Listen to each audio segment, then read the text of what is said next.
c'est dit dans le psaume 103, je veux dire merci au Seigneur de tout mon cœur.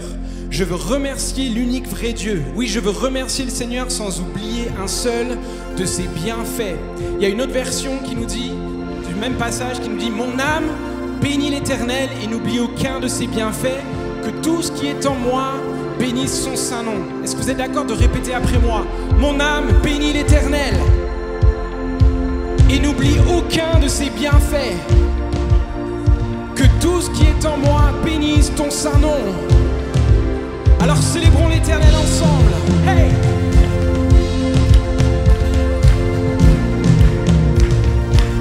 Seigneur, on se place devant toi en cet instant et nous voulons bénir ton nom. Hey!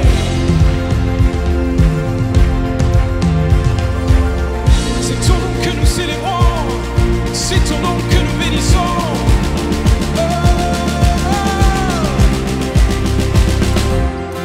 Majesté, ta sainteté nous incite à louer ton nom, ta vérité, ta loyauté. Béni soit ton nom, ta création, tes décisions démontrent combien tu es bon. Et d'un seul cœur nous te chantons. Reçois, ô roi, nos cris de joie. Oui, béni soit ton nom, béni soit ton nom. Reçois, ô Père, notre prière. Oh, béni soit ton nom, béni soit ton nom. Reçois, ô roi, nos cris de joie.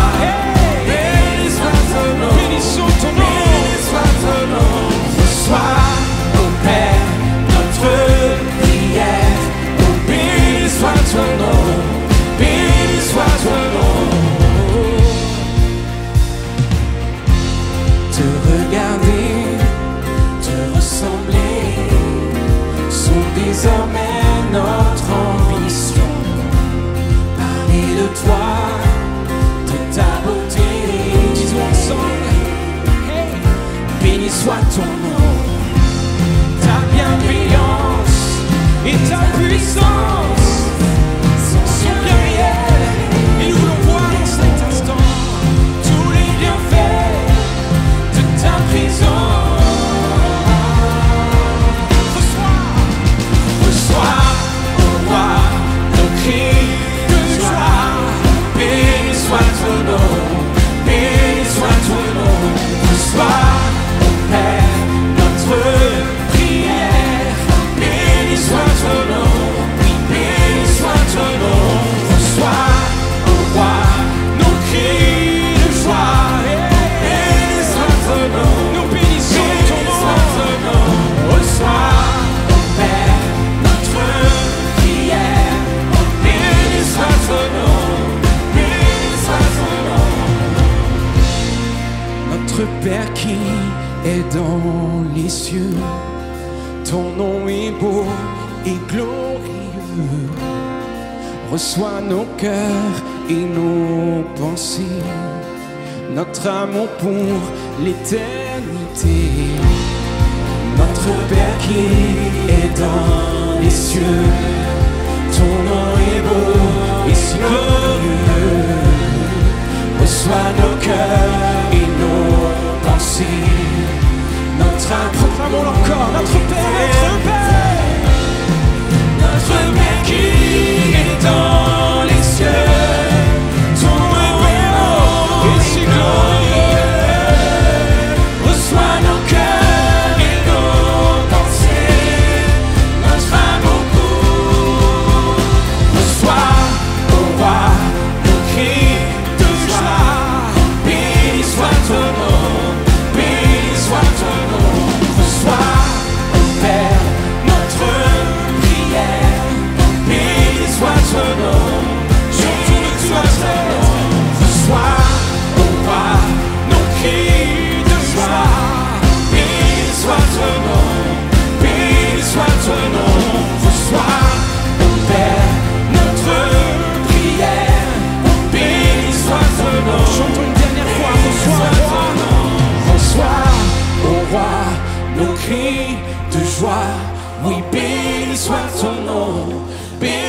soit ton nom.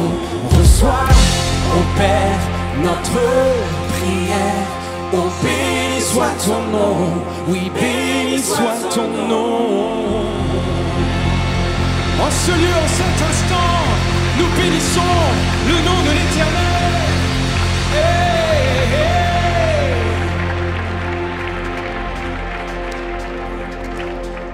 Nous avons des milliers de raisons de pouvoir louer l'Éternel. Alors parlant à ton âme, tu lui dis, mon âme, bénis l'Éternel et n'oublie aucun de ses bienfaits. Toi, oh mon âme, et souviens-toi, tout mon péché, il a enterré. Ce n'est plus moi qui vis, c'est Christ qui vit en moi. J'étais mort, mais je suis passé de l'ombre à la lumière.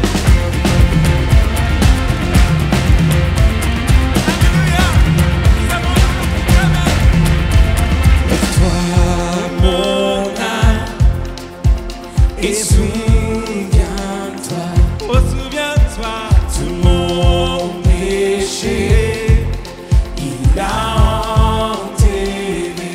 Ce n'est plus moi qui vis, c'est Christ qui vit en moi.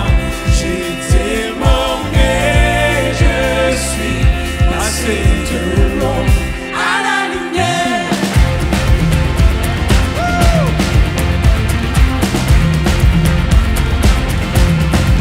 Je peux me vanter que de la croix où mon sauveur s'est offert pour moi.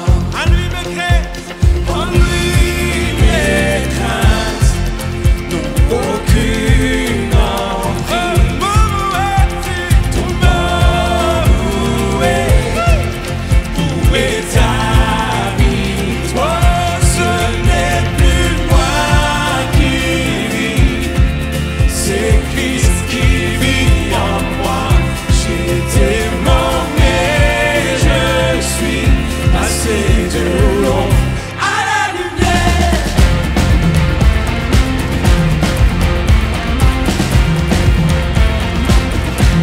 De l'ombre à la lumière. C'est ma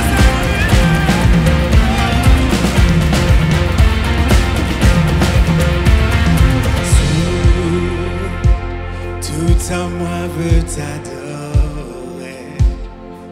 Oh, tout en moi veut t'adorer. Alors confesse-le maintenant, tout en moi veut t'adorer. Tout en moi veut t'adorer. Tu peux le dire encore plus fort, tout en moi veut t'adorer, Seigneur. Oh, Tout en moi veut t'adorer. tout en moi, Seigneur, je veux t'adorer de tout mon cœur. Tout en moi veut Tout en moi veut t'adorer.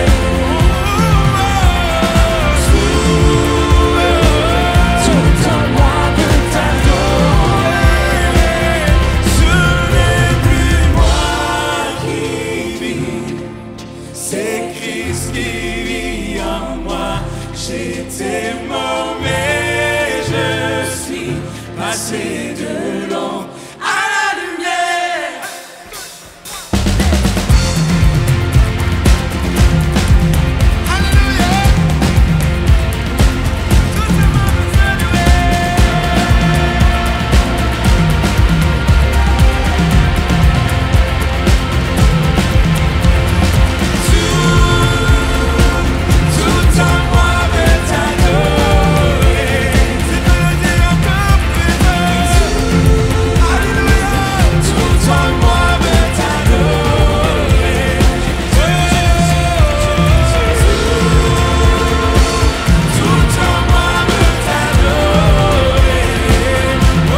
Mes bien-aimés, je ne sais pas si on réalise ce qu'on chante aujourd'hui.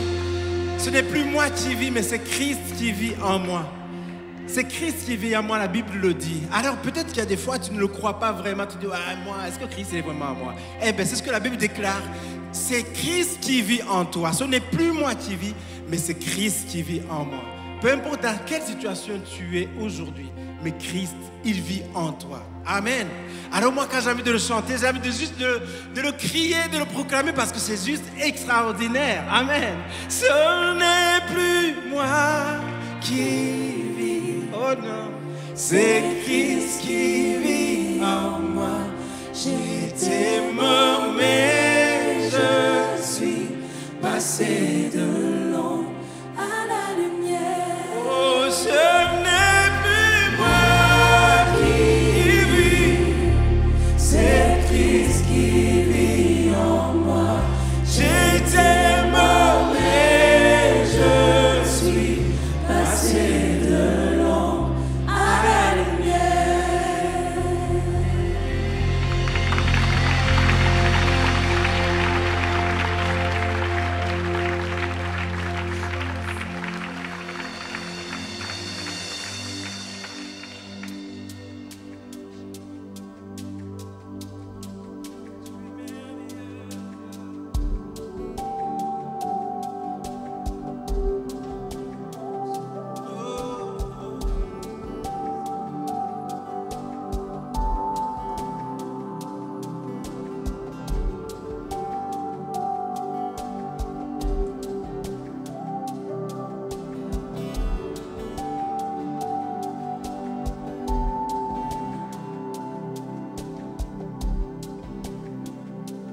Jésus-Christ, agneau de Dieu, je t'adore. Emmanuel, Fils de Dieu, je t'adore. Admirable conseiller, je t'adore. Prince de la paix, lion de Juda, je t'adore.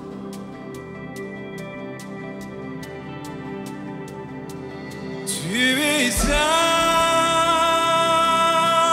tu es Dieu, la louange te revient, toi seul en es dit. Tu es roi, tu es Seigneur, toute la gloire te revient, toi seul en es dit.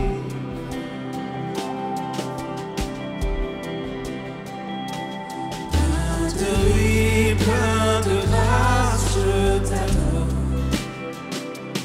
Rédempteur merveilleux, je t'adore. Parole de Dieu, parole de vie, je t'adore. Puissant sauveur, libérateur, je t'adore. Oh, tu es saint.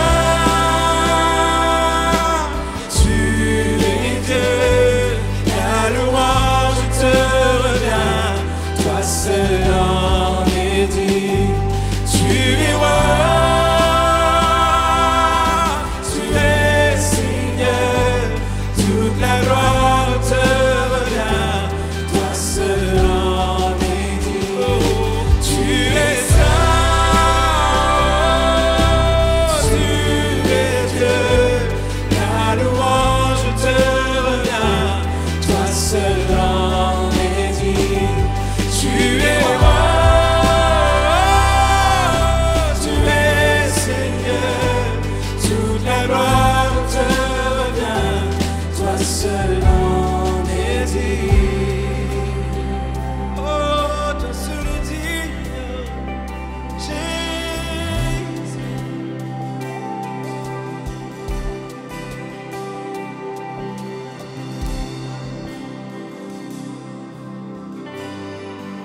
Je désire être près de ton cœur. Les cieux deviennent vrais, l'amour est mensonge. Je veux entendre la voix des anges. chantons ensemble. Alléluia, Saint, oui, très saint, Dieu tout-puissant, le grand je suis, qui est digne, né comme toi, Dieu tout-puissant, le grand je suis. Oui, alléluia, alléluia, Saint, oui, très saint, Dieu tout-puissant, le grand je suis, qui est digne, né comme toi, Dieu tout-puissant, le grand je suis.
Nous reconnaissons que seul ton nom est digne de toute louange.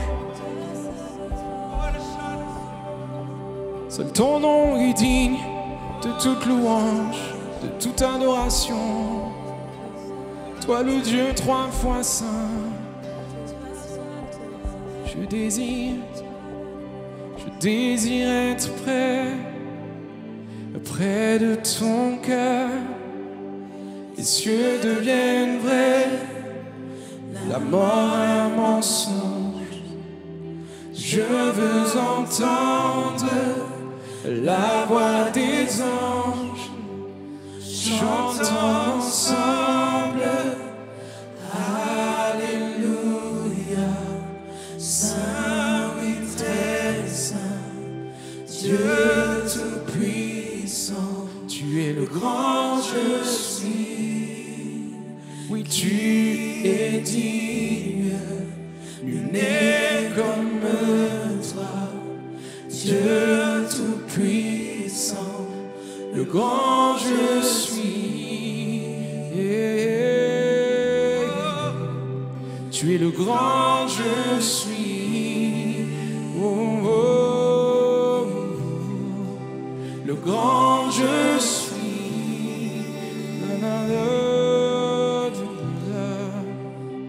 Éternel, le grand je suis.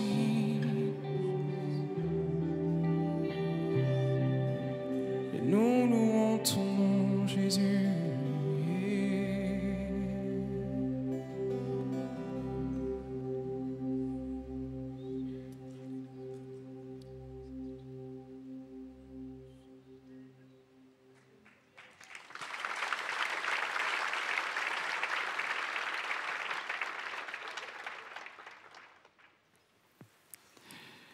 Bonjour à chacune, bonjour à chacun. C'est toujours une joie pour moi de vous retrouver et si vous voulez bien, on va parler vrai en cet instant. Quand on se réunit, c'est pour devenir meilleur. Vous êtes d'accord avec cela? Et toi qui regardes ce message, tu vas apprendre quelque chose de Dieu, moi aussi. Et je suis comme dans une chambre là et je vais partager une partie peut-être un peu plus personnelle. On m'a fait un cadeau l'année dernière, un beau cadeau.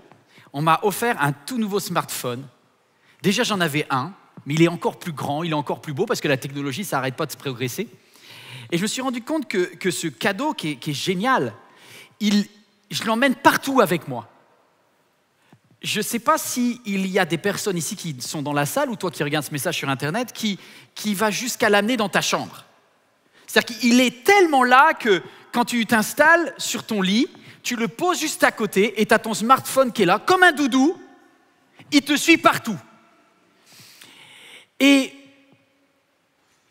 je me suis rendu compte que ma vie spirituelle a fini par être impactée. Parce que, alors j'ai plein de raisons, je suis comme vous, j'ai plein de raisons pour avoir un téléphone portable tout le temps avec moi. Pourquoi je l'ai ? Parce qu'il me sert de réveil. Il y en a d'autres à qui il sert de réveil.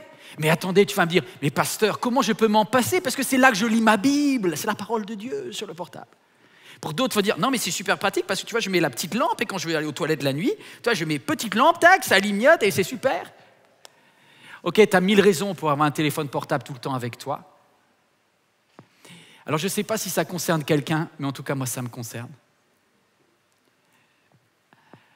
Un jour j'étais avec Dieu, j'avais un petit tête-à-tête avec lui et je lui ai posé une question, je lui ai dit Seigneur, je veux que ma vie spirituelle, elle décolle. Et puis j'ai eu ce verset tout simple, où Jésus dit, mais toi quand tu pries, entre dans ta chambre, ferme la porte et prie ton Père qui est là dans le secret. Et ton Père qui voit dans le secret te le rendra. Alors vous savez ce que je vais faire ? Je vais me lever, je vais mettre mon téléphone là où il devrait être, c'est-à-dire hors de ma chambre. J'ai carrément pris un coffre pour être sûr qu'il sera bien en sécurité. Et je vais vous inviter à réfléchir sur ce verset qui est une vraie révélation pour moi, qui est une révélation pour toi. On va le reprendre tout doucement et vous allez voir que, alors que ce verset, vous l'avez entendu des dizaines de fois, enfin, en tout cas pour moi, j'étais passé à côté d'une révélation que je voudrais faire en cet instant. Ce lieu secret où Dieu t'attend. Ce lieu secret où Dieu t'attend. Il veut un rendez-vous avec toi dans ta chambre. J'avais pas vu la puissance de ce verset, on lit ensemble. Mais, donc quand tu entres dans ta chambre, tu pries, tu fermes la porte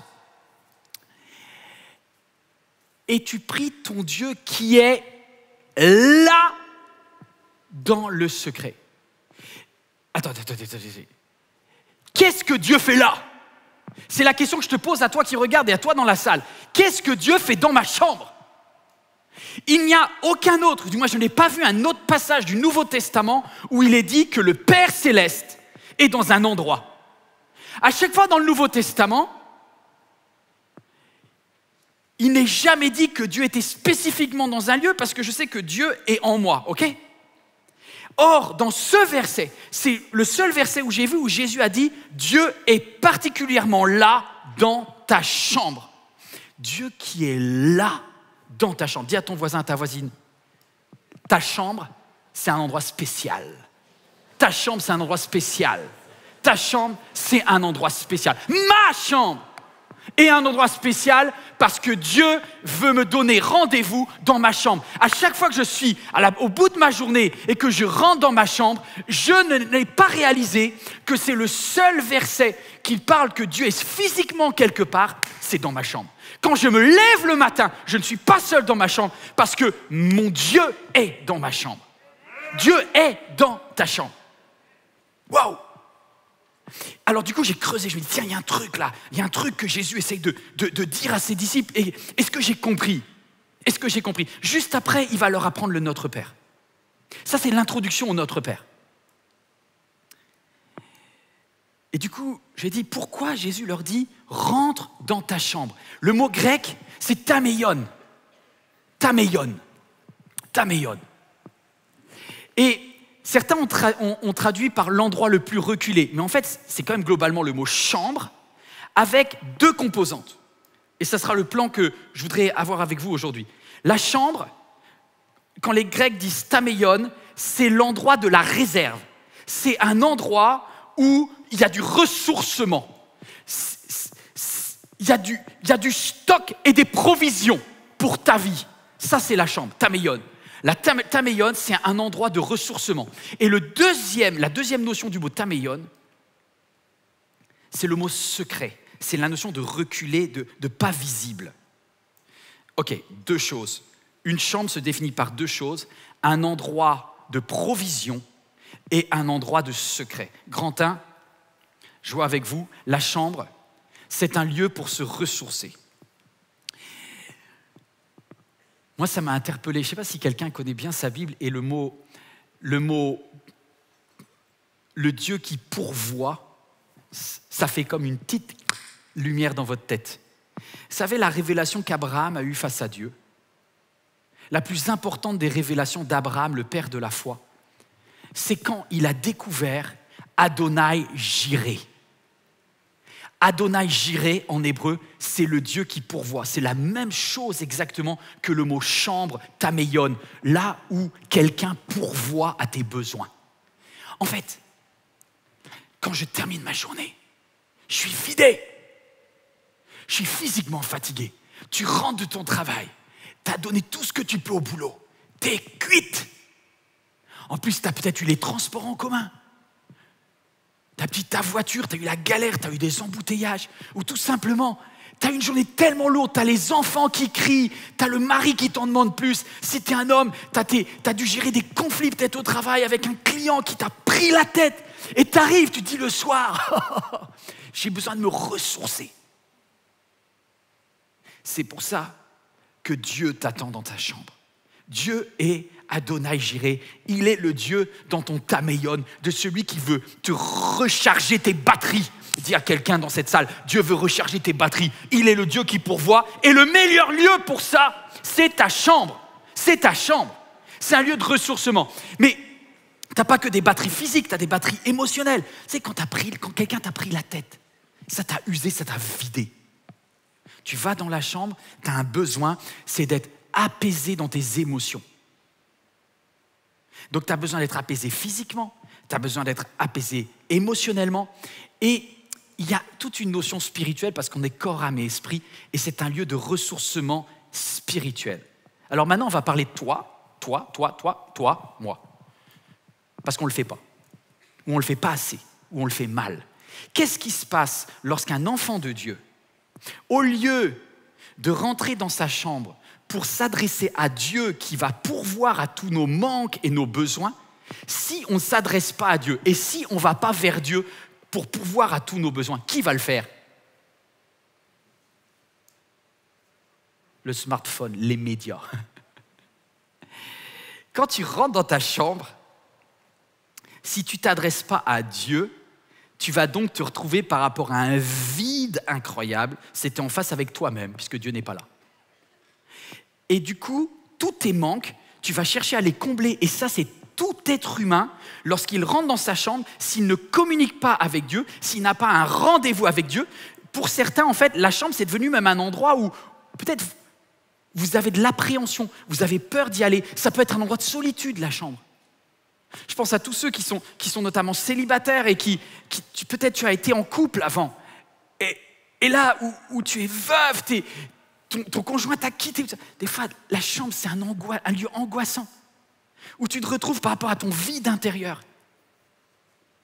Et alors, du coup, tu vas prendre des objets comme une télé, comme un téléphone portable, comme un smartphone, etc., pour combler le vide que tu ne remplis pas auprès de Dieu. Est-ce que je suis en train de... Je savais que j'allais être seul, je savais qu'il n'y aurait pas beaucoup d'amen, parce que ça vous dérange. Et bien, c'est pas grave, je continue. Parce que moi-même, je me suis rendu compte que j'avais pris cette mauvaise habitude. Au lieu de demander à Dieu d'être mon tameion dans ma chambre, j'ai commencé à m'adresser à Instagram, à Facebook, à YouTube. Tu sais, c'est nos limites. Au début, tu dis, je vais juste regarder une vidéo. Il est 22h12. La vidéo, elle dure 4 minutes. Mais à minuit 42, tu n'as toujours pas éteint la lumière. Allez, bon, je ne vais pas vous demander de lever la main parce que je pense qu'il va y avoir trop de coupables. Mais le nombre de personnes ici qui s'endort avec son portable. Je sais, vous allez prétexter tout, l'histoire de la lumière, l'histoire du réveil. Achète un radio-réveil si tu as besoin de te réveiller. Si tu as besoin de lumière la nuit, achète une lampe, ça coûte 2 €. Non, la vérité, c'est que vous êtes accro, voilà. Et c'est un addict qui vous parle. Mais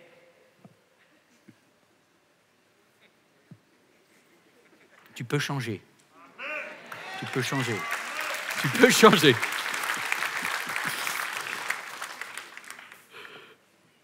En fait, quand tu viens dans ta chambre et que tu as besoin de te vider à la tête, parce que c'est normal, on vient, on a une journée là, on est cuit. Donc je suis vide.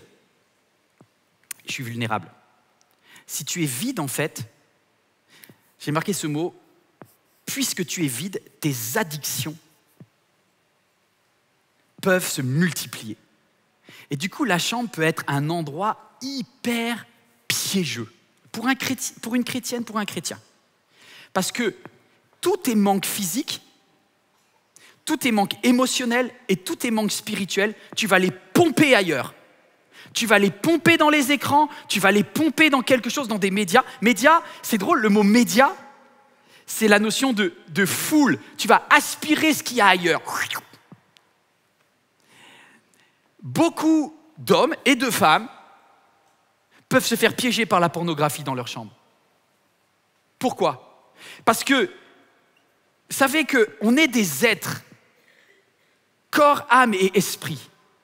Et si jamais on développe des carences et que je ne m'adresse pas à Dieu, ben je vais avoir besoin de remplir avec autre chose. Quand je suis fatigué, je n'ai pas envie de faire d'efforts. Pourquoi, juste un instant sur la pornographie, pourquoi la pornographie c'est vraiment un piège dans la chambre? Parce que c'est un moment où tu es fatigué et où tu veux du réconfort sans effort. Tu dis, j'ai bossé toute la journée. Mes besoins physiques ne sont pas comblés, mais si je vais sur tel site internet, je peux avoir une émotion de réconfort en très peu de temps. Vous savez que le corps humain est fait comme cela, que la pornographie développe des types d'hormones, du réconfort. Ah! Et c'est comme ça qu'au lieu d'avoir passé du temps avec Dieu, n'ayant pas pris le temps de te nourrir de Dieu, bah, tu vas te nourrir d'autres choses pour avoir du réconfort rapide. Et c'est comme ça qu'on développe une addiction. Tout à l'heure, je réfléchissais en moi-même. Je me dis, combien ici, là, dans cette salle, on criait un jour, Dieu, délivre-moi de la pornographie. Bah, je vais dire déjà, mets ton smartphone dans un coffre. Je ne dis pas que ça va tout résoudre, mais déjà, si ce qui te permet, le média qui te donne accès plus facilement à ce qui est pour toi une tentation, il est dégagé de ta chambre, c'est déjà un risque en moins. J'entends pas de amen, mais je vais faire comme si certains étaient touchés. Non, je sais que c'est gênant. Je suis en train de parler de votre chambre, je suis en train de vous mettre en vrac. C'est la vérité. Mais il n'y a pas que la notion de pornographie, mes amis. Parce que dans la chambre, là, certains vous disent, ouais, j'ai pas de problème, moi. Mais tu sais avec quoi tu as des problèmes? Tout ce que tu regardes là, tu développes énormément de convoitises. C'est peut-être pas la convoitise de la chair, comme on dit, mais c'est peut-être plein d'autres convoitises. Tu vois la vie des autres qui défilent sur Insta et tu développes plein de jalousie. Tu dis, ouais, j'en ai marre, j'ai pas ceci, j'ai pas cela. Peut-être ça va t'énerver. Tu vas regarder toutes ces histoires de meurtres là. Tu dis, ah, c'est vrai. Qu'est-ce qu'a fait la justice française là? Le gars il est libéré, mais c'est n'importe quoi. T'es de mauvais poil là. En fait, on se nourrit de plein de trucs qui nous donnent des émotions fortes, mais qui ne nous nourrissent pas. Et comme on a besoin de sommeil, sans effort, on se fait aspirer par ces trucs-là. Waouh! Quand j'étais ado, j'ai pas compris. J'avais une amie, je vais l'appeler Julia pour changer les prénoms. Julia a été adoptée quand elle était petite, elle a perdu ses parents. Et en fait, pour s'endormir, elle n'arrivait pas à s'endormir naturellement, en fait. Elle était obligée de faire ça. Si j'ai bien compris, quoi. Comme ça. Je dis, mais t'es barjot, quoi. Elle me dit, mais je ne peux pas m'endormir sans ça. C'est exactement ce que je suis en train de vous expliquer. Quand la chambre, tu n'as pas cette provision auprès de Dieu, tu n'arrives pas à t'endormir, tu n'as plus de relation avec Dieu, tu es obligé d'essayer de te calmer toi-même. Et plus la vie t'a donné des carences et des manques, et plus tu es vulnérable dans ta chambre. Est-ce que je parle à quelqu'un en cet instant? Plus tu es vulnérable. Je me suis rendu compte que, par exemple, il y a des vidéos qui explosent aujourd'hui sur YouTube, c'est les vidéos de ASMR. Je ne sais pas s'il y en a qui comprennent ce que je dis, je ne suis pas en train de parler en langue ni rien. C'est un truc, c'est juste que vous êtes un peu vieux, c'est-à-dire que vous avez plus de 35 ans. Pour tous ceux qui ont moins de 35 ans, moins de 33 ans on va dire, comme Jésus-Christ, j'étais bluffé. J'ai parlé à des jeunes de 18 ans de moyenne d'âge, ils me disent tous, ils connaissent le mot ASMR, qu'est-ce que c'est? C'est des vidéos d'aide à l'endormissement, tu as des bruits de cascade. Qu'est-ce que tu vas regarder ça? 3 millions de vues. Des trucs, juste des tocs. Je dis, mais c'est un truc de fou, mais le monde devient dingue. Non, les gens ont des problèmes d'endormissement parce qu'ils arrivent tellement, ils sont tellement mal, ils n'arrivent pas à gérer leurs émotions physiques, émotionnelles et spirituelles, n'allant pas auprès de celui qui pourvoit le grand je suis. Ils sont obligés de trouver des trucs pour essayer de les calmer et faire un petit dodo la nuit. Mais c'est terrible, mes amis. Parce qu'il est temps que vous puissiez reconquérir votre chambre. Que vous puissiez retrouver la joie.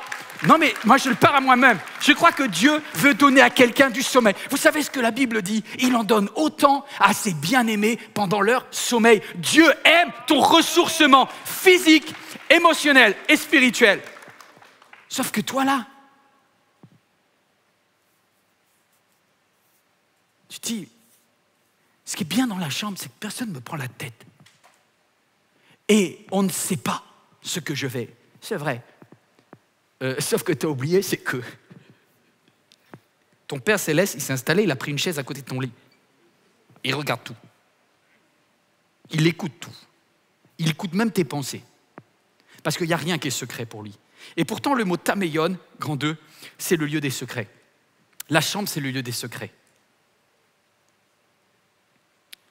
J'aime bien ce verset, on va le relire en version Chouraki. C'est une traduction très littérale. Mais toi, prie ton Père qui est dans le secret, et ton Père, le voyant du secret, te le rendra. Laissez-moi vous parler de Dieu. Dieu est lumière. Dieu est lumière, c'est-à-dire que Dieu voit tout partout. Dieu est lumière, et là où est Dieu, il n'y a pas d'obscurité. Il n'a peur de rien.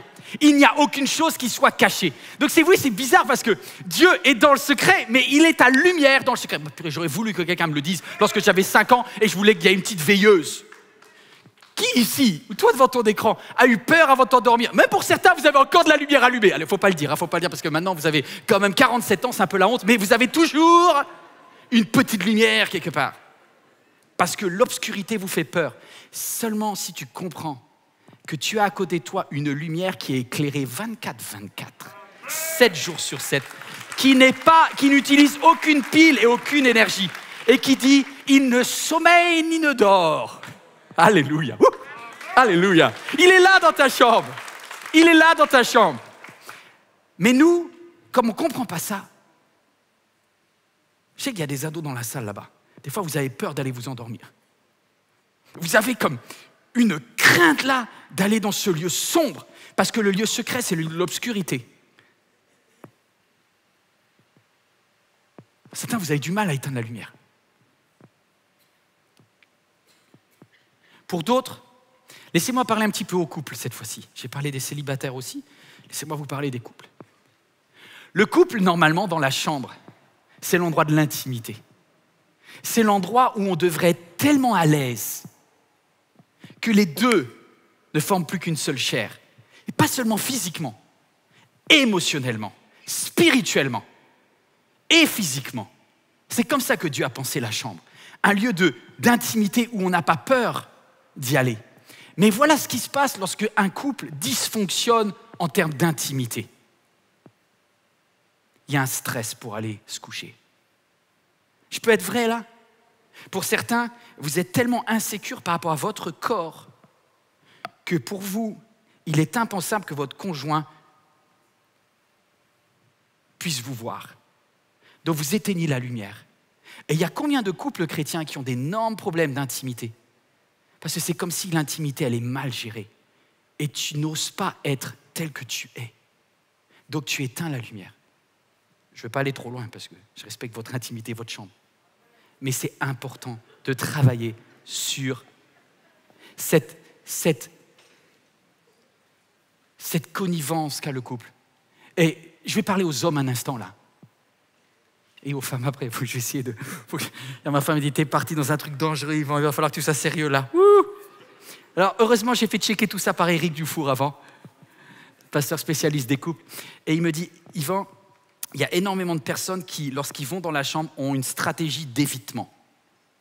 Une stratégie d'évitement. Il y a les personnes qui, comme je l'ai dit, qui ont peur d'être jugées. Et du coup, on est hyper vulnérable, regardez ça. Puisque tu y es vulnérable, tes blessures y sont démultipliées. Et beaucoup ont peur d'aller dans ce lieu tout secret parce qu'ils ont peur d'être blessés. Alors, j'ai dit d'être blessé en étant jugé. Ah, mais t'as pris un bourrelet ici. Tais-toi. Enjoy. Deuxième, peur d'être jugé. Deuxième, ça c'est plus une peur d'homme, mais ça peut être également des femmes. T'as peur d'être rejeté. C'est autre chose, ça. C'est ta peur d'arriver vers l'autre, d'essayer de connecter et que l'autre te dise « parle à ma main ». Je suis pas là, d'accord, je suis pas là. Alors, je vais parler un petit peu aux hommes. C'est sûr que si tu comprends en tant qu'homme que l'intimité, c'est qu'à partir de 22h30, t'as peu d'espoir. L'intimité, c'est être capable de connecter avec son conjoint du lever du soleil jusqu'au coucher du soleil.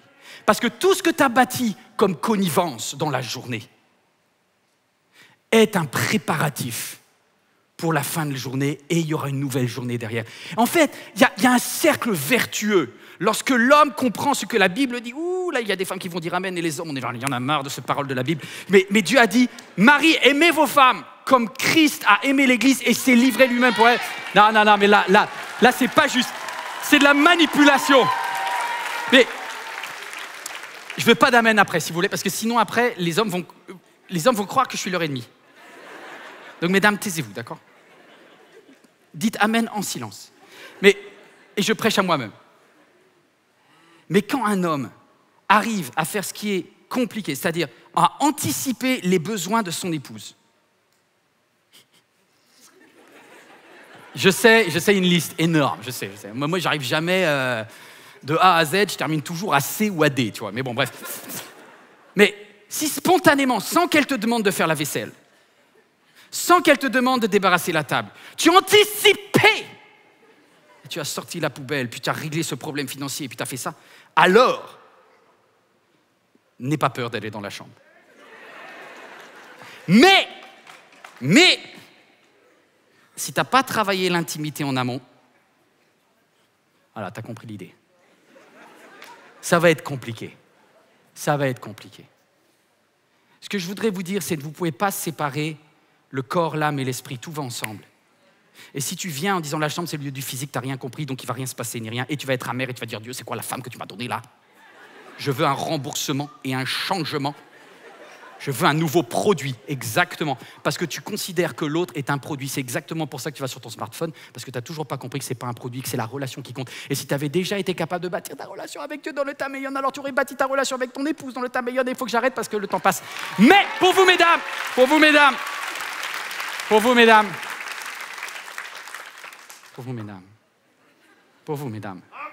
il y a aussi des soucis. Je ne sais pas si devant votre écran vous entendez ici, mais il y a un peu du bruit là. Pour vous, mesdames, et je ne veux pas faire dans les clichés, parce que ce n'est pas toujours vrai, ça peut être l'inverse, il y a tous les couples sur la terre. Mais il existe de nombreuses femmes, d'épouses chrétiennes qui aiment Dieu, etc., qui font des stratégies d'évitement pour aller dans la chambre. Parce qu'elles ont peur d'être obligées dans la chambre. Que le gars, il a quand même fait tellement de pression psychologique avant, en disant « tu sais, chérie, non, je ne sais pas. » Et du coup, non mais c'est très mauvais aussi. Le danger pour vous, mesdames, c'est de faire une stratégie d'évitement. C'est-à-dire, de traîner tellement pour pouvoir dire « Non mais t'as vu comment je suis crevé ?» Allez. En fait, si on regarde bien psychologiquement, des fois on a peur de la chambre parce qu'on n'a pas envie de la pression qui va dans la chambre.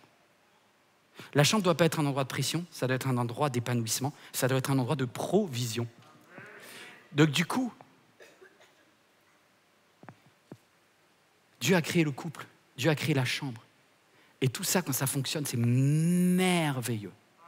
D'un côté, tu ne dois pas te sentir jugé, donc valorise l'autre dans la chambre. Travaille en amont en tant qu'homme. Et mesdames, là, il y a quelque chose de génial. C'est lorsque tu dis « Waouh, comment je peux rendre mon mari, moi-même heureux ?» C'est le plan génial de Dieu. Dieu créa homme et femme. Il faut que j'arrête, c'est super. Mais il y a quelque chose là-dedans. Il y a une révélation. Il y a une révélation. Je crois que Dieu veut guérir des couples. J'ai sur mon cœur, là, justement, où je vous parle, j'ai un fardeau pour tous ces couples qui sont chrétiens et qui devraient être les couples les plus heureux de la terre. Vous savez, dans le Notre Père, on dit que ta volonté soit faite sur la terre comme tu veux qu'elle soit au ciel. Moi, je veux vous dire, vous savez que Dieu a rêvé votre couple et il a rêvé heureux. Il a rêvé votre chambre et il a rêvé votre chambre heureuse. Si vous saviez, quand Dieu a créé non seulement la sexualité, mais tout l'ensemble de la connexion homme-femme, il a dit ça, c'est le meilleur plan du monde. Et c'est tellement beau que ça va donner naissance à la génération d'après et de génération en génération. On passe à côté d'un trésor de Dieu. Seigneur, je te prie pour qu'il y ait des guérisons dans les couples maintenant. Je te prie pour qu'il y ait des guérisons. Seigneur, au lieu d'aller chercher dans la pornographie, dans les bêtises, des choses que tu veux nous donner, Seigneur, qu'il y ait un moment de guérison dans les couples en cet instant. Waouh! Je pense aussi à toutes les personnes célibataires. Vous êtes une personne sur deux qui est célibataire et qui regardait ce message.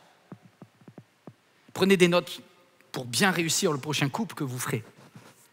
Si votre appel, c'est de bâtir un couple, et aussi certains, c'est peut-être votre appel et vous aimez le célibat et c'est OK aussi. Mais prenez l'habitude de développer cette idée de dire la chambre est un endroit de sécurité, la chambre est un endroit de joie, la chambre est un moment de relation et non pas un endroit de fuite où je m'habitue avec mon portable aujourd'hui. Voilà. Il faut que je termine.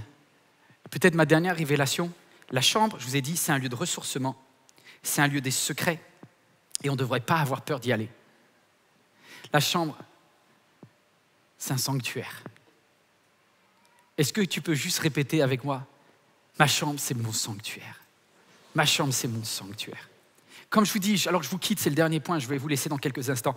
Mais c'est le seul passage que j'ai trouvé où Dieu le Père dit « Je suis dans un lieu ». C'est là. Et quand Jésus dit ça, c'est une provocation incroyable. Parce que la Bible, elle est géniale. Regardez juste avant. Le verset d'avant, Jésus, il est en train de voir des personnes qui sont en train de prier dans des synagogues.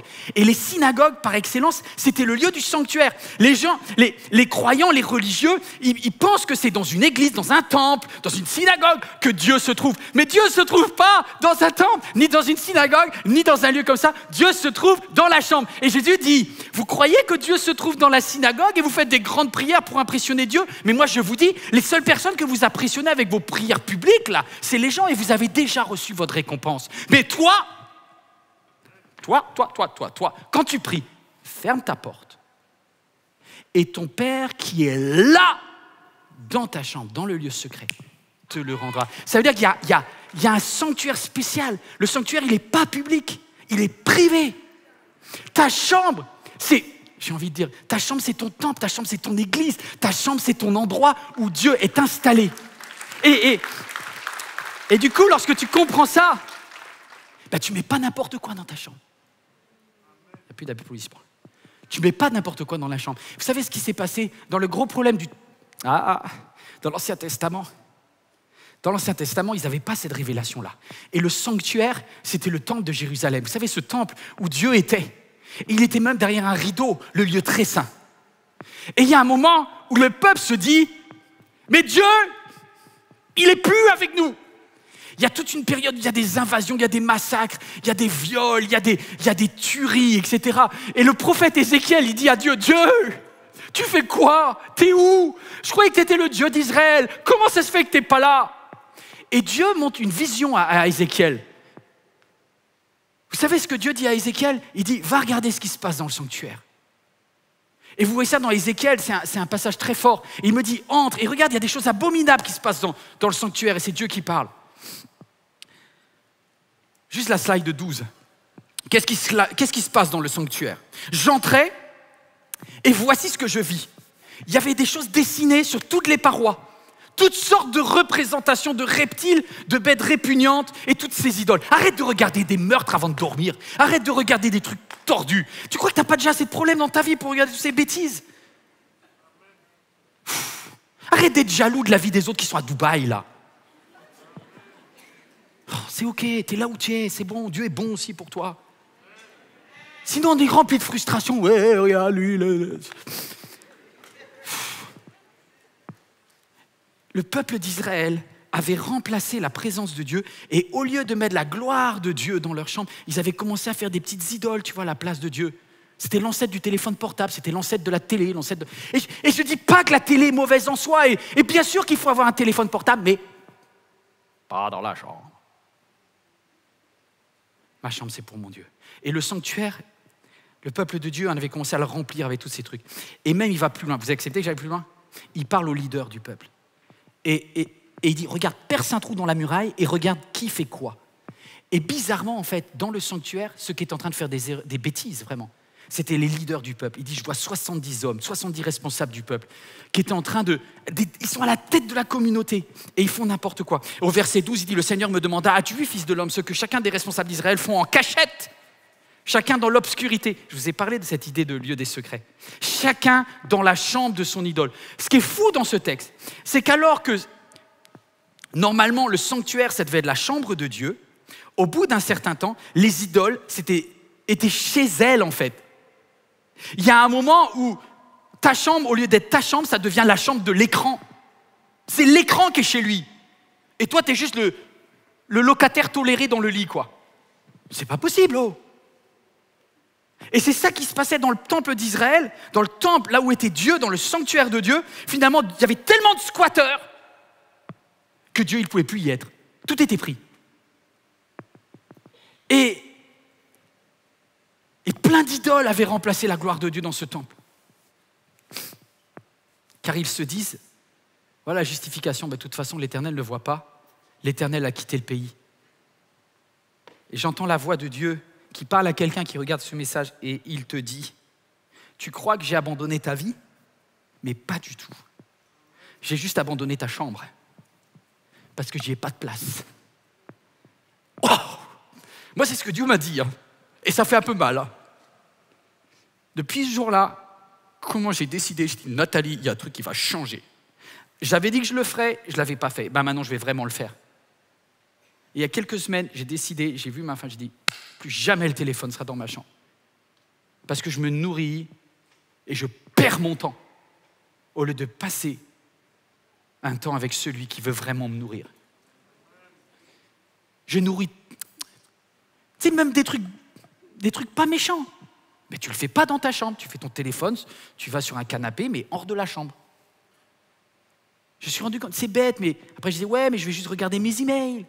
Je vais juste regarder mes WhatsApp, mais ça n'en finit plus. Et après, pour ceux qui sont un peu déstressés de la vie, parce que j'ai parlé par rapport à tout ce qui pouvait être de la convoitise, mais il y en a d'autres, c'est juste l'argent qui vous intéresse. Hein. Allez, faites pas semblant. Si le soir avant de t'endormir, tu as besoin de regarder ton application bancaire pour regarder combien tu as sur le compte, tu as un petit souci quand même. Ça ne concerne pas tout le monde, mais celui que ça concernait, boum, il a pris dans la tête quand même. Hein. Là où est ton trésor, là aussi sera ton cœur. Dieu pourvoit dans mes besoins et je n'ai pas besoin d'aller regarder si le LCL, la Société Générale et BNP Paribas me disent que tout va bien aller demain. Je mets ma confiance en l'Éternel. Vous voyez, c'est des trucs bêtes, mais ma chambre, c'est mon sanctuaire et mon sanctuaire, c'est pour l'Éternel. Alors je vous quitte. Il y a trop de choses dans votre chambre, il faut faire le ménage. Je ne parle pas d'un ménage de propreté, je parle d'un ménage de propreté pour votre esprit, pour que votre sanctuaire soit un bel endroit, pour que votre temple puisse être ressourcé par l'Éternel. Je vais retourner dans la chambre. Et je pense à vous, qui, j'espère, je suis rentré facilement dans la chambre. Attendez, il y en a qui rentrent un peu plus difficilement dans la chambre. Tu vois là, tu te poses. T'as peur d'être seul? Ok. Tu n'es pas seul. Vous voyez là, la chaise là? Regardez la chaise. Elle est vide. Et moi, je vous dis que cette chaise, elle n'est pas vide. Parce que Jésus m'a dit, quand tu entres dans ta chambre, tu fermes la porte et tu pries. Et ton Père qui est là, dans le secret. Est-ce qu'il y en a quelqu'un qui souffre terriblement de solitude? Toi qui regardes ce message, tu te dis, mais si tu savais comme ma chambre, elle est vide. Non, ta chambre, elle n'est pas vide. Il y a quelqu'un qui est là et tu ne le sais même pas. Et il est là pour pouvoir à chacun de tes besoins. Et il a un rêve, c'est que tu viennes dans la chambre en lui disant, Père éternel, que ton nom soit sanctifié. Et c'est pour ça que le verset d'après, Jésus dit, et quand vous allez parler à ce Père éternel, je vais vous donner une idée de ce que vous pourrez lui dire. Il a dit, faites pas des paroles. Il y en a qui se mettent de la pression, qui se disent, oh pasteur, là, j'ai compris que j'ai plus le droit au téléphone portable, j'ai plus le droit à la télé, j'ai plus le droit. Non, je vais devoir prier hyper longtemps. Mais non. Dieu ne te demande pas de prier hyper longtemps. Ne soyez pas comme les païens qui croient qu'à force de paroles, vous allez obtenir la faveur de Dieu. Ça peut être très court. Papa, que ton nom soit sanctifié. Tu sais pas, j'ai un rêve, c'est que ici dans ce lieu, ton règne vienne. Que ta volonté soit faite demain au travail, comme tu l'as imaginé au ciel.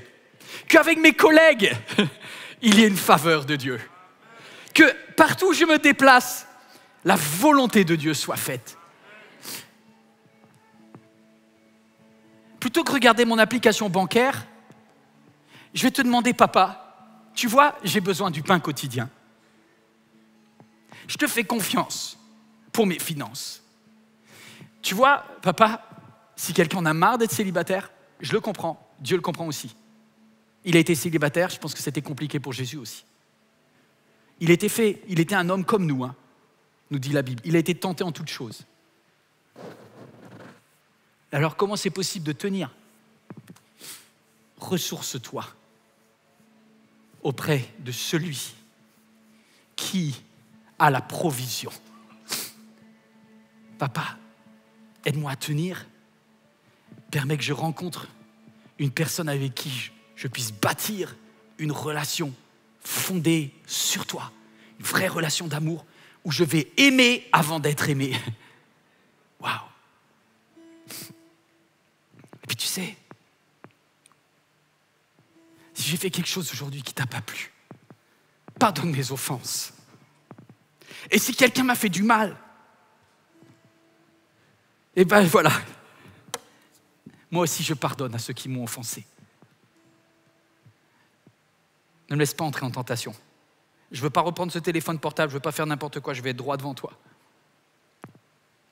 Ne nous laisse pas entrer en tentation, mais délivre-nous du mal. Tu sais pourquoi? Parce qu'au lieu de focaliser sur ce qui ne va pas bien, je vais regarder le ciel et je vais dire, car c'est à toi qu'appartiennent, au siècle des siècles, l'honneur, la louange et la gloire. Alléluia. Notre Père. Alléluia. Alléluia.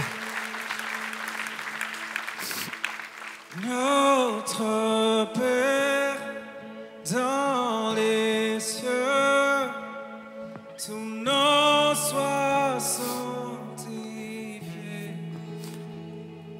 que bientôt et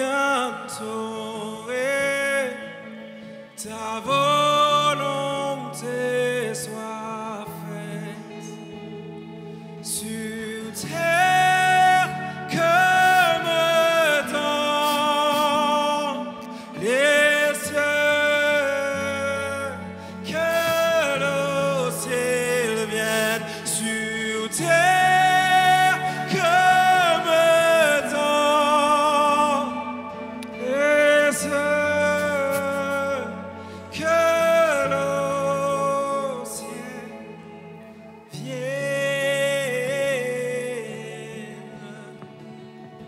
Oh, vienne,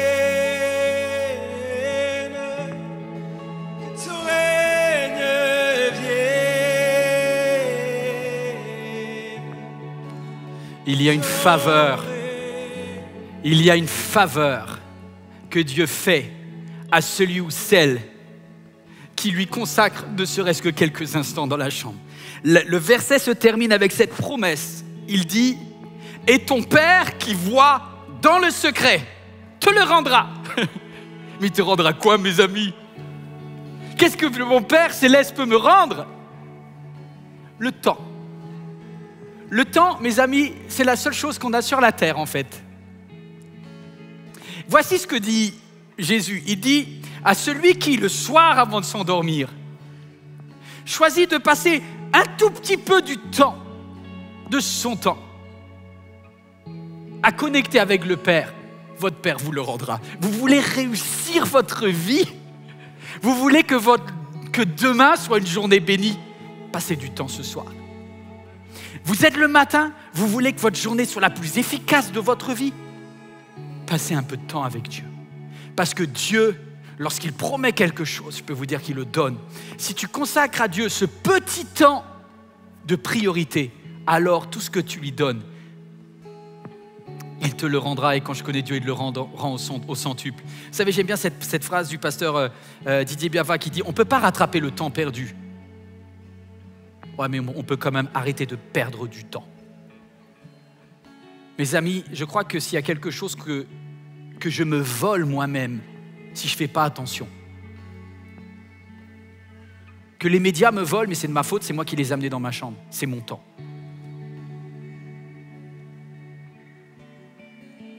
Je ne peux pas rattraper le temps que j'ai perdu, mais je peux décider à partir d'aujourd'hui d'acheter un radio-réveil à la place d'un portable. Je ne peux pas rattraper le temps perdu, mais je peux décider. Vous savez, il y a un truc qui s'appelle une Bible en papier aussi. C'est un truc, c'est vieux, hein. Ça date de Gutenberg, en fait. Ça se vend encore, hein. Ouais, si, je sais, je parle aux ados qui sont là-bas. Vous savez qu'on peut lire la Bible sur papier. Si, c'est un truc, ça existe. C'est un endroit de paix, ta chambre, c'est un sanctuaire. Je ne dis pas que le papier est plus spirituel que l'autre, mais si jamais en regardant avec le portable, au nom de regarder 30 secondes ta Bible sur téléphone portable, tu passes 2h30 sur Facebook ou sur YouTube, tu as perdu du temps, quoi, sur Instagram. Tu aurais mieux fait de te reposer. Il y a quelqu'un qui a besoin de retrouver de la paix en s'endormant. Fais le ménage dans ta chambre. Vous savez, je vais me lever, je vais juste faire un appel. Pour toi qui es devant ton écran et pour vous qui êtes dans la salle, est-ce qu'il y a quelqu'un qui veut en cet instant dire « Père, je te demande pardon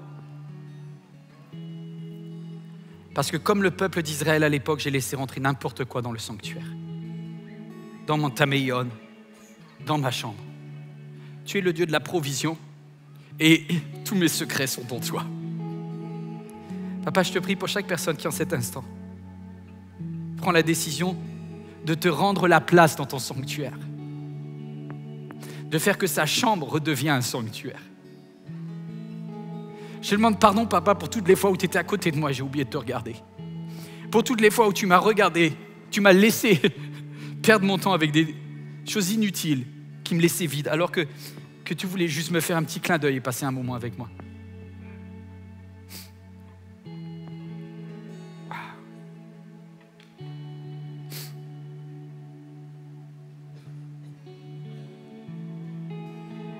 Il y a quelqu'un qui dit en ce moment peut-être, moi j'ai sali ma chambre. Ah mes amis, si tu es en train de dire j'ai sali ma chambre, j'ai une nouvelle pour toi. J'ai une nouvelle pour toi. Oui, tous sont péchés, sont privés de la gloire de Dieu. Mais je vous annonce une chose.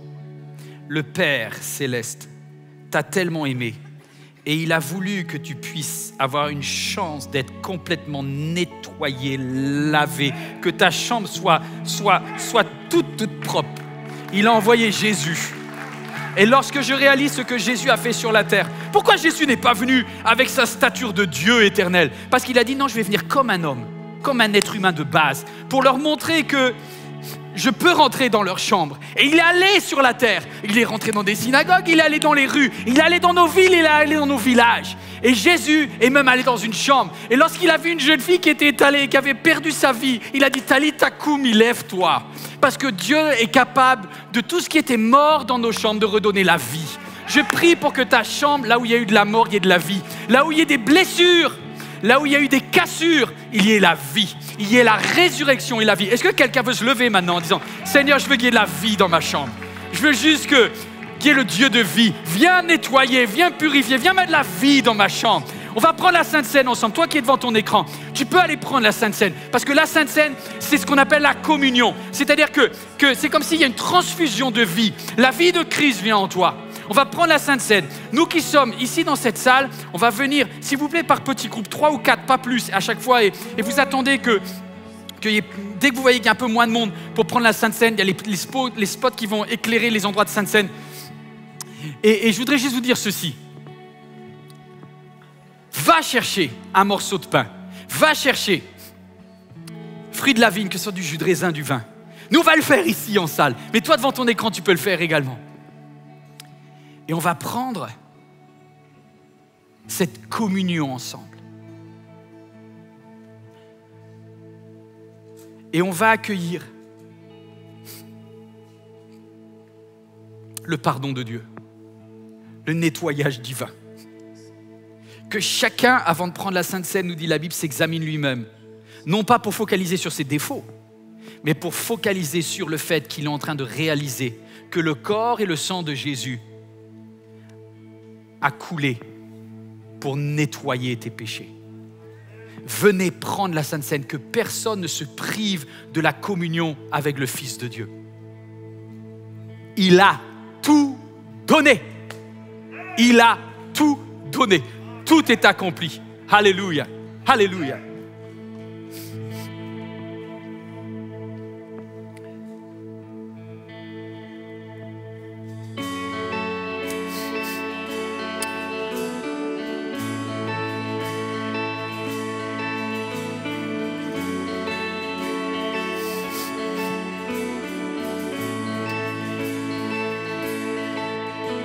Oui, tu as tout donné pour moi,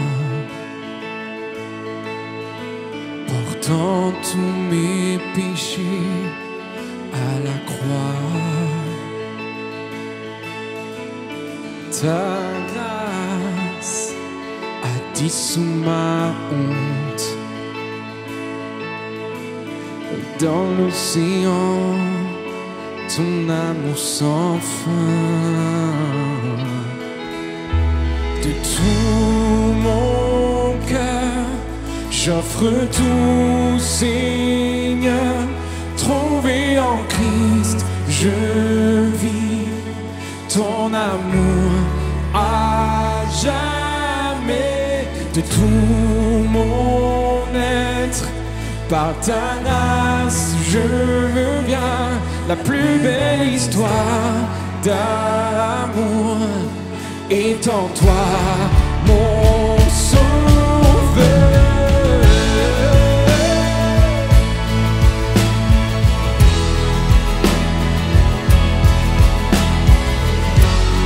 Jésus, Jésus.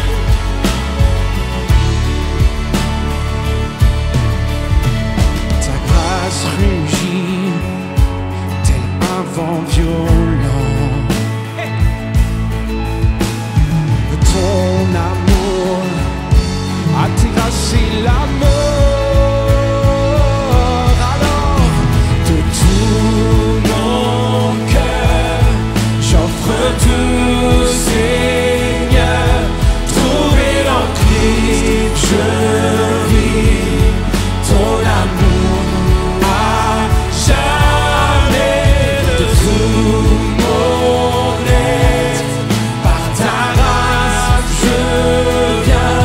La plus belle histoire d'amour est en toi, mon sauveur. Tu as tout accompli, tu as tout accompli. Alors je reviens à toi. À celui qui a sauvé mon âme, à celui qui m'a ouvert ses bras, à celui qui est sauveur et roi, je chante à jamais. À celui qui a sauvé mon âme, à celui qui m'a ouvert ses bras, à celui qui est sauveur et roi, je chante à jamais. À celui qui a sauvé mon âme, à celui qui a ouvert ses bras, à celui qui est sauveur et roi, je chante à jamais. De tout mon cœur, j'offre tout, Seigneur, trouvé en Christ, je vis ton amour à jamais. De tout mon être, par ta grâce, oui, je viens, la plus belle histoire d'amour est en toi, mon sauveur. À celui qui a sauvé mon âme, à celui qui m'a ouvert ses bras, à celui qui est sauveur et roi, je chante à jamais. À celui qui a sauvé mon âme, à celui qui m'a ouvert ses bras, à celui qui est sauveur et roi, je chante à jamais. Oh, et je loue son nom. Oh, je lui redonne toute la place. Ses bras sont grands ouverts, alors me voici, alors nous voici, alors nous voici. Je reviens près de toi, je reviens là où tu es. Je reviens à celui qui a sauvé mon âme, à celui qui m'a ouvert ses bras, à celui qui est sauveur et roi, je chante à jamais. À celui qui a sauvé mon âme, à celui qui m'a ouvert ses bras, à celui qui est sauveur et roi, je chante à jamais.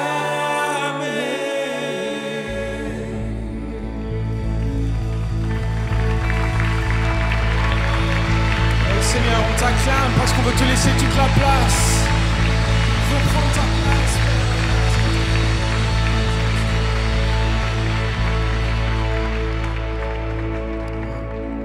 Je crois qu'on a tous envie de poursuivre là.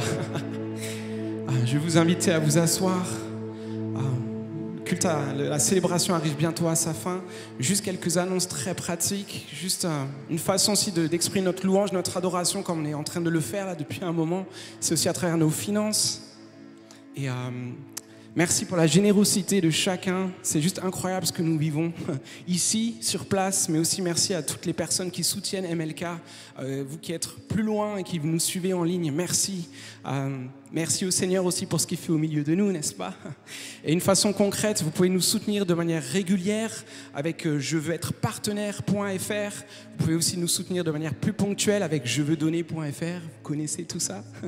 Et puis juste une courte vidéo pour expliquer, on est en fin d'année et on est dans un pays où il y a des lois qui sont en place et voici une courte vidéo qui donne quelques explications au niveau financier. À tout de suite. Ça y est, l'année 2021 touche à sa fin. Sachez que vos dons à l'église MLK vont fortement réduire votre impôt sur le revenu l'année prochaine. En effet, tous vos dons identifiés vous accorderont un remboursement fiscal égal aux 2/3 de la somme de vos dons de cette année. Vous venez de recevoir un premier relevé provisoire qui récapitule vos dons. En début 2022, vous recevrez le reçu fiscal définitif intégrant vos dons de ce mois de décembre 2021. Merci de vous signaler auprès du service comptabilité pour vous identifier afin que nous vous fassions parvenir votre reçu fiscal annuel. Puisque l'Église MLK est une association reconnue par l'État, vos dons effectués en 2021 par virement, prélèvement, par chèque et carte bleue seront déduits à hauteur de 66% de votre impôt futur. L'État vous reversera donc cette somme sur votre compte bancaire en 2 temps. La plus grande partie de votre réduction sera versée le 15 janvier et le reste en août prochain. Le montant exact des dons versés à l'Église MLK figure sur un reçu fiscal délivré par l'Église et transmis par voie électronique début 2022. Il vous permettra de compléter votre déclaration en mai prochain. Ce montant est à indiquer dans la case 7UF de votre déclaration 2042 RICI. Tous les dons que vous allez effectuer jusqu'au 31 décembre 2021 seront déductibles à 66% de votre impôt sur le revenu. Le cycle recommencera en 2023 si vous renouvelez vos dons en 2022. Votre soutien financier est déterminant pour l'Église MLK. C'est grâce à vous que le message de l'Évangile transforme tant de vies aujourd'hui. Ensemble, nous portons cette mission d'être aimés pour aimer mieux et aimer plus notre Dieu et notre prochain. Pour plus d'informations, rapprochez-vous du service comptabilité via l'adresse mail suivante comptabilité@églisemlk.fr. Si toutefois vous avez encore des questions, n'hésitez pas, vous avez le point info qui est juste là, à la sortie, donc vous pouvez aller avoir plus de détails. Dernière chose, vous qui êtes en ligne, si vous avez des sujets de prière, vous pouvez écrire à prière@églisemlk.fr. N'hésitez vraiment pas. Et puis pour ceux qui sont en salle, à la fin du service, surtout après ce qu'on vient d'entendre et ce qu'on a vécu, il y a un temps de prière avec des pasteurs ici. Vous pouvez recevoir la prière et puis peut-être acter de manière concrète ce qui a été vécu. Je vais vous inviter à vous lever si vous le pouvez pour qu'on puisse célébrer une dernière fois le Seigneur ensemble. Tu es la lumière, Gaspard, tu nous conduis.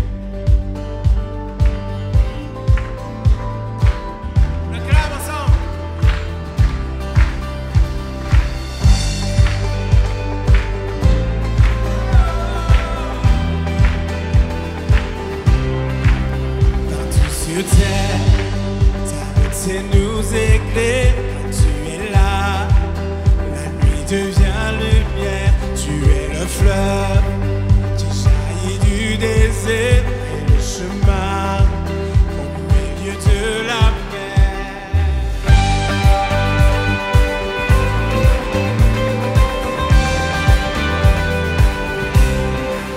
Partout sur terre, tu nous éclaires quand tu es là.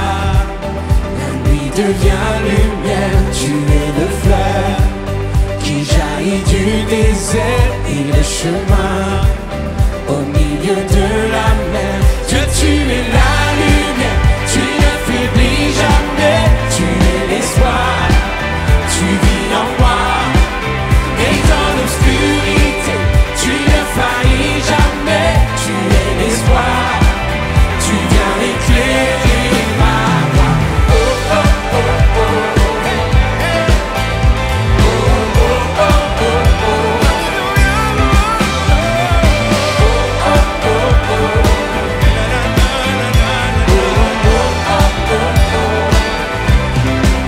Ta vérité me guide vers ton cœur. Je veux marcher vers toi malgré mes peurs. Être avec toi, rien n'a plus de valeur. Jour après jour, je vis dans ton amour. Dieu, tu es la lumière, tu ne faiblis jamais, tu es l'espoir, tu vis en moi. Et dans l'obscurité, tu ne faillis jamais, tu es l'espoir, tu viens éclairer ma voie. Oh, oh, oh, oh.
Soyez bénis dans le nom de Jésus. Alléluia. Cette vidéo t'a parlé? Clique sur j'aime. N'oublie pas également de t'abonner et de déclencher les notifications. Si cette vidéo t'a touché, elle peut aussi faire du bien à ceux qui t'entourent. Prends 5 minutes pour la partager à un proche ou à un ami qui en aurait besoin. Devenir partenaire, c'est facile. Tout d'abord, allez sur le site jeveuxêtre-partenaire.fr.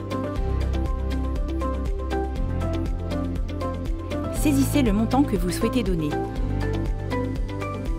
Ensuite, inscrivez vos coordonnées. Puis, validez mon abonnement. Ajoutez vos coordonnées bancaires et cliquez sur s'abonner. Merci. Donnons aujourd'hui pour construire ensemble l'Église connectée de demain. Chers amis, depuis le mois de mars, l'Église MLK a mobilisé tous ses moyens humains, techniques et financiers pour vous offrir chez vous des messages et des émissions de qualité. Car chaque jour, nos équipiers, qu'ils soient bénévoles ou salariés, donnent le meilleur d'eux-mêmes pour refléter l'amour de Jésus. La mission que Dieu a confiée à l'Église MLK consiste à communiquer son amour à vos enfants, à vos ados, à vos amis, à vos proches, à tous ceux qui décrochent de nos églises plus traditionnelles. C'est vraiment cet amour qui nous a attirés. C'est surtout pendant le premier confinement au mois de mars que nous avons découvert les émissions pour enfants. Vraiment, ça nous a bénis. On a passé des bons moments en famille à regarder, donc moi et mes deux filles, on a regardé tous les mercredis pratiquement les émissions Email Kids. Et c'était vraiment une bénédiction pour moi ainsi que pour ma famille. Autrement qu'avec le parler, on peut toucher aussi avec le visuel. C'est juste génial ce qu'MLK arrive à faire en adaptant son message. Dieu est dans cette maison tout le temps, certes, mais le dimanche matin, il est là plus. Nous ne pouvons pas réussir cette mission de reconnexion sans vous. Aidez-nous à les atteindre. Aujourd'hui, nous recherchons 3000 partenaires. 3000 partenaires qui choisissent de rejoindre financièrement ce travail en soutenant MLK à hauteur de 10 € ou plus chaque mois. Mon seul objectif est de donner une nouvelle chance à chaque personne qui risque de s'éloigner, qu'elle soit auprès ou au loin. Une chance de reconnecter personnellement avec Dieu. Aidez-nous. Devenez partenaire financier de MLK chez vous.